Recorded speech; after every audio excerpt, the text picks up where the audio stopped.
Quartel Canvete Produções apresenta As Crônicas de Nárnia, Livro 1, O Leão, a Feiticeira e o Guarda-Roupa, de C.S. Lewis.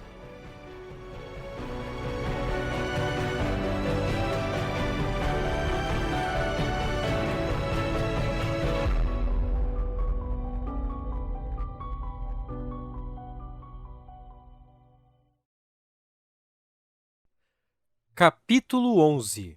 A aproximação de Aslan. Enquanto isso, Edmundo estava cada vez mais descontente da vida.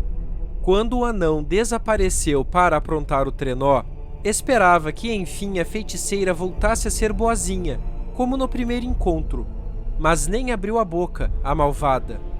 Edmundo juntou todas as suas energias para dizer: Majestade, a senhora não poderia me dar-me um pouco de manjar turco?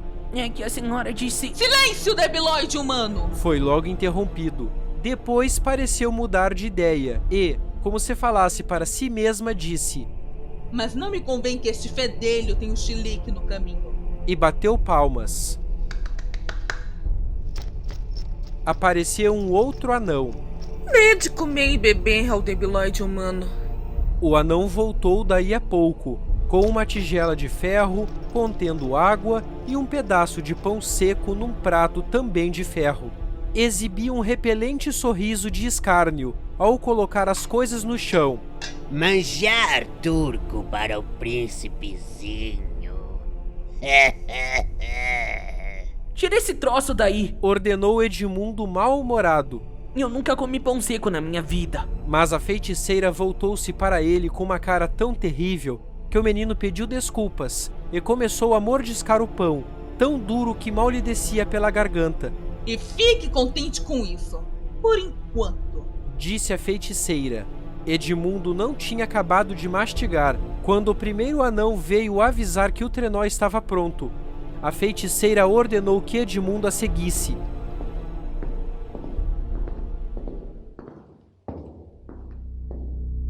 A neve caía de novo quando chegaram ao pátio, mas ela nem notou, obrigando Edmundo a sentar-se a seu lado no trenó. Antes da partida, chamou Malgrim, que se aproximou aos saltos, como um cão gigante. Escolha o mais rápido dos seus lobos e parta imediatamente com ele para a casa dos castores. Mate tudo o que encontrar por lá. Se já tiverem partido, siga para a mesa de pedra a toda velocidade, sempre sem ser visto. Depois esconda-se e espere por mim. Tenho de andar muitas léguas para o poente até encontrar um lugar onde atravessar o rio. Pode ser que você encontre crianças humanas antes de chegar à mesa de pedra. Nesse caso, já sabe o que fazer. Ouvir é obedecer, ó rainha! Rosnou o lobo, desaparecendo imediatamente na escuridão, veloz como um cavalo em disparada. Dentro de 10 minutos, acompanhado de outro lobo, chegava ao dique, farejando a casa dos castores. Nada encontraram naturalmente. Teria sido horrível para os castores e as crianças se não tivesse começado a nevar, pois os rastros estariam visíveis e quase certamente teriam sido apanhados antes de chegar à caverna.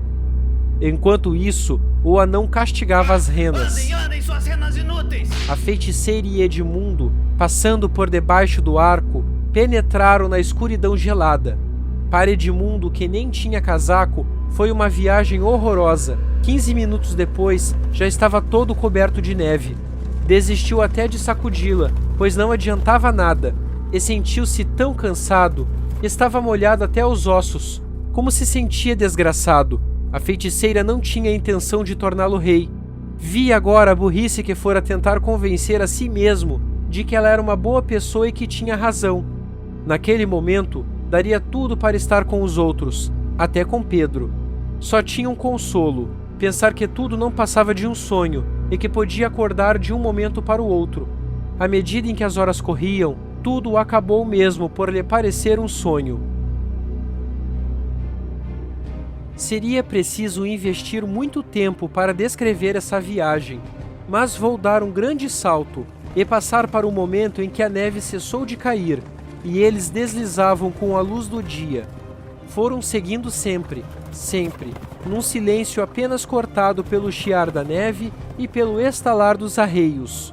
De repente, a feiticeira exclamou: O que é aquilo? Parem! Pararam. Edmundo aguardou ansioso que ela falasse em almoço, mas era outra coisa. A pouca distância, debaixo de uma árvore, estava um grupinho alegre, do qual faziam parte um esquilo, com a mulher e os filhos, 2 sátiros, um anão e uma velha raposa, todos sentados em banquinhos em volta de uma mesa. Edmundo não conseguiu distinguir a comida, mas o cheiro era uma delícia e pareceu-lhe ver decorações próprias da época de Natal, e não chegou a ter muita certeza se viu ou não algo parecido com um pudim de passas. Quando o trenó parou, a raposa, que era a mais velha entre os presentes, tinha acabado de levantar-se e erguia uma taça na pata dianteira, preparando-se para dizer algumas palavras. Mas logo que os membros do grupo viram o trenó parar e compreenderam quem ia nele, a alegria sumiu. O esquilo pai deteve o garfo a meio caminho da boca.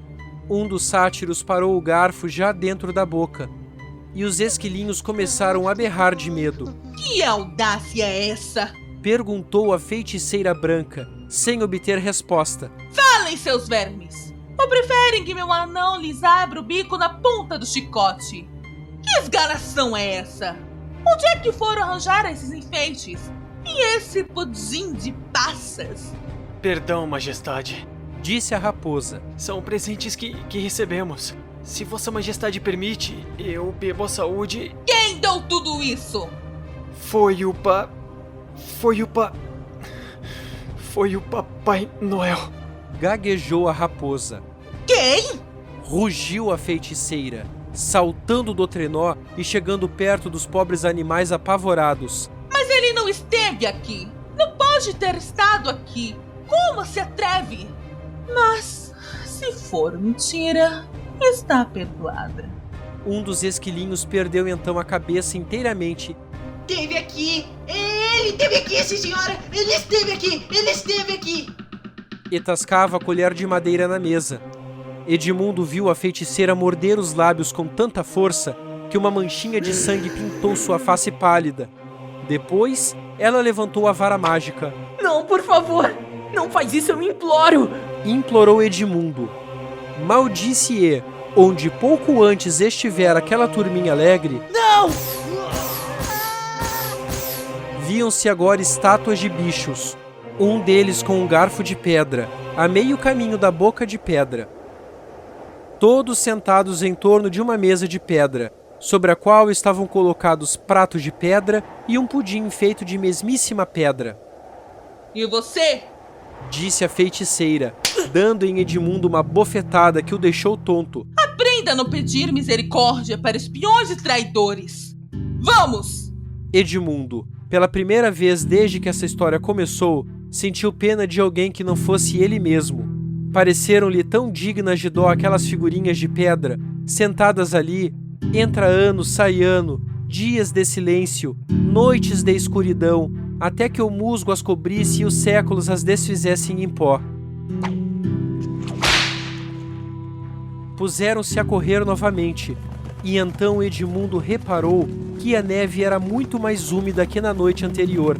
Reparou também que sentia muito menos frio, e que um pouco de nevoeiro ia se formando. E o trenó já não deslizava com tanta rapidez. Pensou a princípio que as renas estivessem cansadas, mas logo compreendeu que a verdadeira razão não era essa. O trenó balançava, sacudia por solavancos, como se estivesse batendo em pedras. Por mais que o anão a chicoteasse, as renas avançavam cada vez mais lentamente. Ao mesmo tempo, havia um ruído estranho em torno, mas o barulho da corrida e os tropeções e os gritos do anão não permitiam a Edmundo perceber o que era. Até que, de repente, o trenó ficou enterrado e não mais andou. Um momento de silêncio. E no silêncio, o menino pôde prestar atenção ao ruído. Era um som estranho, agradável, cantante, sussurrante. No fim das contas, não era assim tão estranho. Tinha ouvido aquilo antes, mas não sabia dizer onde. Lembrou-se de repente. Era o barulho de água corrente. Por toda parte, invisíveis, corriam fios de água, cochichando, conversando, cantando, borbulhando e até rugindo, distante. E o coração de Edmundo deu um pulo, mesmo sem saber o motivo, quando ele verificou que não havia mais geada. Gotejava dos ramos. Ao examinar atentamente uma árvore, viu desprender-se dela uma pesada crosta de neve. Era a primeira vez, desde que entrara em Nárnia, que via um tronco de abeto. Já não teve tempo de observar, porque a feiticeira gritou: Não fique aí de boca aberta, seu paspalhão! Ajude-me! Edmundo teve de obedecer.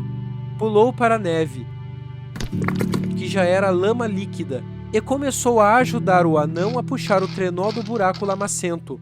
Conseguiram por fim. O anão, tratando cruelmente as renas, fez com que avançassem um pouco mais. A neve toda derretia-se para valer. Tapetes de relva começavam a surgir em todas as direções. Se você nunca viu um mundo de neve por tanto tempo, como Edmundo, não poderá compreender o alívio que eram aquelas manchas verdes, depois das grandes e brancas solidões. Mas o trenó parou de novo. Não há nada a fazer! Exclamou o anão. Não podemos continuar de trenó com a neve derretendo. Então vamos a pé! Declarou a feiticeira. Não conseguiremos apanhá-los. Resmungou o anão. Eles estão muito na frente. É meu conselheiro ou meu escravo? É uma ordem. Amarre as mãos do debilóide humano nas costas e segure a ponta da corda. Pegue o chicote e solte as renas. Elas hão de achar o caminho. O anão obedeceu. Edmundo foi forçado a andar com a rapidez que as pernas lhe permitiam, com as mãos amarradas para trás. Escorregava na neve derretida, na lama, na relva úmida, e cada vez que isso acontecia, o anão soltava uma imprecação, às vezes acompanhada de uma chicotada. Atrás, a feiticeira ia repetindo: Mais depressa! Mais depressa! Os tapetes relvados iam aumentando, e as extensões nevadas diminuíam. De minuto a minuto, outras árvores decidiam sacudir os mantos alvos de neve. Não tardou que, para onde quer que olhasse, em vez de vultos brancos, surgissem o verde escuro dos abetos e os ramos negros e espinhosos dos carvalhos, das faias, dos olmos. Depois o nevoeiro de branco passou a dourado, até desaparecer por completo. Deliciosos raios de sol projetavam-se sobre a floresta, enquanto, lá no alto, o céu azul olhava entre as copas das árvores. Outras coisas maravilhosas foram acontecendo. Numa clareira de plátanos prateados, o chão estava todo coberto de florzinhas amarelas. O ruído das árvores, cada vez mais forte. Ali perto, passava um riacho. Do outro lado desabrochavam narcisos. Deixa as flores de lado! Repreendeu o anão, vendo que Edmundo virava a cabeça toda hora, e deu um puxão perverso na corda. Mas Edmundo continuava vendo.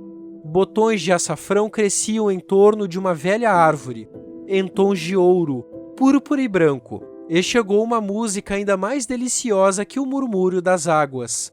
Empoleirado num ramo, um passarinho começou a chilrear.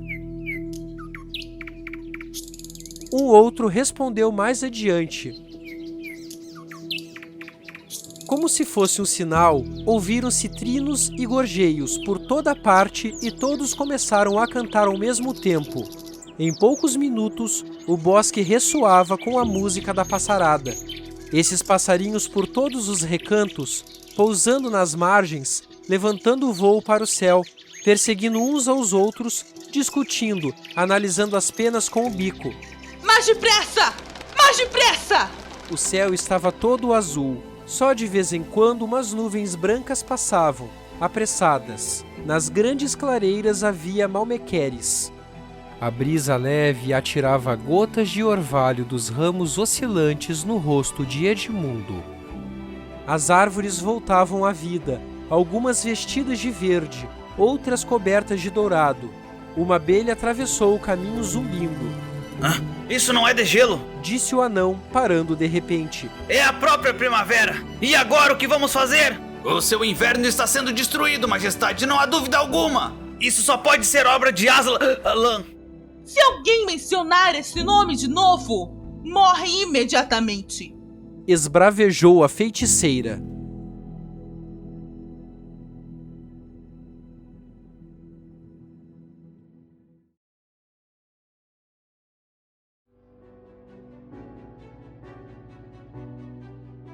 As Crônicas de Nárnia, Livro 1, O Leão, a Feiticeira e o Guarda-Roupa. Capítulo 11, A Aproximação de Aslan.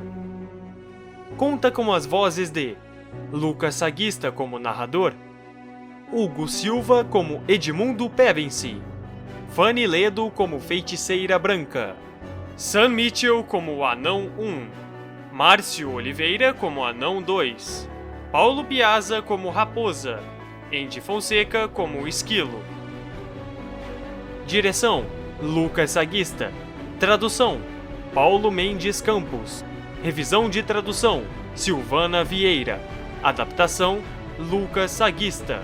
Edição de áudio e sonoplastia: Andy Fonseca. Revisão técnica: Heloise Portugal. Encerramento: Paulo Piazza. Essa é uma produção do grupo Quartel Canvete.